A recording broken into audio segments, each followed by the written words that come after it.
नाज़रीन, पाकिस्तान तहरीक इंसाफ जे 45 MNAs को तड़के तेल न ॾिसण में न अचण ते पंहिंजो इस्तीफ़ा वापसि वठण जो फ़ैसिलो कयो आहे।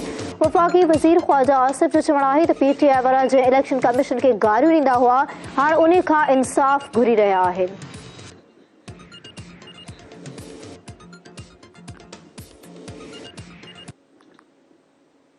तहरीक इंसाफ जे क़ौमी असेंबली मेंबरनि पारां इस्तीफ़ाऊं वापसि वठण वारे ऐलान खां पोइ PTI MNAs पार्लियामेंट हाउस खां पोइ स्पीकर हाउस पहुता, जिते खेनि दाख़िला जी इजाज़त न मिलण ते एहतिजाज कंदे धरणो हयो। हू स्पीकर जे घर बि विया, पर राजा परवेज़ अशरफ सां मुलाक़ात न थी सघी ऐं पोइ हू इलेक्शन कमीशन ऑफिस पहुची विया।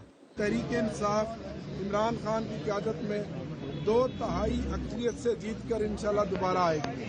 आप अंदाजा लगाएं, ये हालत इस्लामाबाद में है कि रास्ते बंद हैं, पार्लियामेंटर्स को रोका जा रहा है।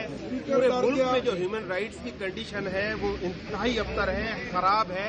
आप अंदाजा लगाएं, अगर इस्लामाबाद दारुल खिलाफा में जहाँ पे नेशनल इंटरनेशनल मीडिया यहाँ पर है, वहाँ पे ये इतना जुल्म कर रहे हैं, तो सिंध में, पंजाब में, KP में क्या कर रहे हैं। उन मौके ते सिक्योरिटी अख़्तियारनि इलेक्शन कमीशन जे मुख्य दरवाज़े खे कंडेदार तारूं लॻाए बंदि करे छॾियो, जॾहिं त पुलिस जी ॻरी नफ़री मुक़ररु कई वई। PTI अॻवान आमिर डोगर ऐं राज फतियाना ते ॿधल 2 रुकनी कमेटीअ खे इलेक्शन कमीशन अंदरि वञण जी इजाज़त ॾिनी वई, जिते हिननि PTI क़ौमी असेंबली मेंबरनि तरफ़ां इलेक्शन कमीशन खे दरख़्वास्त ॾिनी। दरख़्वास्त में चयो वियो आहे त हू 45 MNAs पंहिंजी दरख़्वास्त वापसि वठी रहिया आहिनि। स्पीकर ऐं क़ौमी असेंबली सेक्रेटरिएट खे इस्तीफ़ा वापसि वठण बाबति आगाह करे छॾियो आहे। दरख़्वास्त में चयो वियो त क़ौमी असेंबली जो स्पीकर जेकॾहिं संदन इस्तीफ़ा मंज़ूर करे थो त खेनि डी नोटिफाई न कयो वञे। इलेक्शन कमीशन ॿाहिरां मीडिया सां ॻाल्हाईंदे रियाज़ फतेहाना चयो त 45 MNAs इस्तीफ़ा वापसि वठी छॾी आहे। हू असेंबली अंदरि हक़ीक़ी अपोज़िशन जो अॻवान बणाइणु चाहिनि था। इन खां अॻु PTI जे secretary general Asad Umar Twitter ते जारी पंहिंजे पैगाम में चयो हो त छाकाणि त क़ौमी असेंबली जो स्पीकर अञा ताईं संदन असेंबली मेंबरनि जी इस्तीफ़ा क़बूल न करे रहियो आहे, उन लाइ पार्टी चेयरमैन इमरान खान जी हिदायतुनि मूजिबि 44 मेंबरनि पंहिंजी इस्तीफ़ा वापसि वठण जो फ़ैसिलो कयो आहे।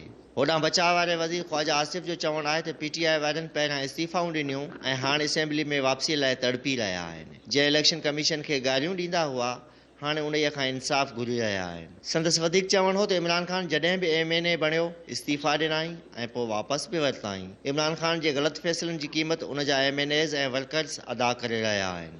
ये इस्तीफ़ों के लिए इतने बेताब हैं कि असेंबली नहीं, वो इलेक्शन कमीशन पहुंच गए हैं कि खुदा का वास्ता है हमारे इस्तीफ़े जो है मंजूर करवाएं, और इस्तीफ़े जो है वो हम वापस लेना चाहते हैं, असेंबली में वापस जाना चाहते हैं, हमने लीडर ऑफ अपोजिशन बनना है। उस वक्त ही बन जाते, ना इस्तीफ़े देते। वोट ऑफ नो कॉन्फिडेंस जब कामयाब हुआ, उसको एक्सेप्ट करते और अपोजिशन करते, जो भी उनकी तादाद थी पूरी की पूरी अपोजिशन में बैठते, इज़्ज़त आबरू के साथ जो है अपोजिशन निभाते। अब गलत फैसले जो है इमरान खान के, उसके लिए कौम या अदारे जो है वो कीमत अदा नहीं कर सकते।